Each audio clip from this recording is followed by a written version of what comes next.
Well, it's summertime, and one of the signs of the beginning of summer, sort of late June here, is raspberries are blooming. So this week we're going to talk about black raspberry, Rubus occidentalis.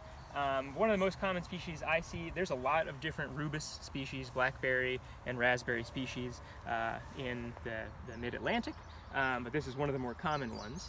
And so how to identify it, pretty easy from a distance. It's usually this messy pile, and the canes, the stems, tend to droop. So that can look kind of similar from a distance as a bunch of other species like a multiflora rose or something like that, but to identify our black raspberry, if you look at the leaves, first of all, they are oftentimes a leaf of 3, so that seems to be our trend here the last couple of months, but has very serrated leaf margins.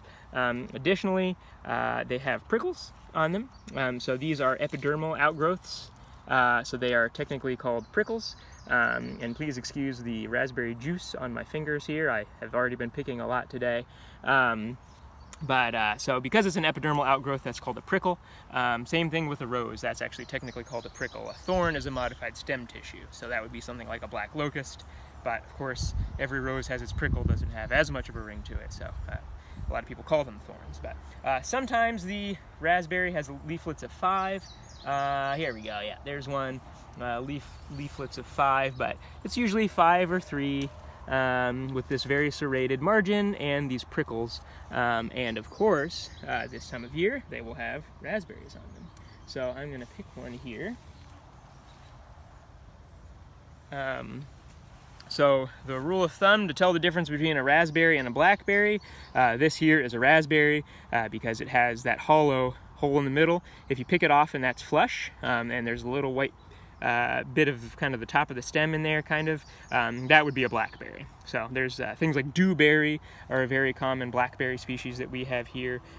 It's kind of like a trailing vine that usually stays on the ground, but a lot of our raspberries are typically taller, these kind of cane-like forms. Very, very good for wildlife. They have a white flower that blooms in kind of early June, late May. That is great for pollinators, but this is excellent cover. I mean, imagine how many rabbits and chipmunks and turkey poults and stuff could take cover in here and protect themselves from predators.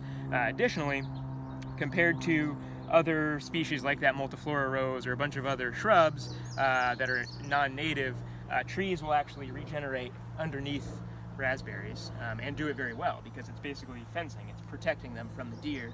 Deer don't really browse them too much. They will a bit, but those prickles prevent too much deer browse. And so what we end up with is basically protection for our regeneration. So really, really good species to have around. You often find them, they're kind of early successional species, so they'll start growing pretty quickly after an area is disturbed. They'll grow along trail sides, they'll grow in open areas, old fields. Usually they produce a lot more fruit if they're in sun, like a lot of species, but they can produce a decent amount of fruit in partial sun.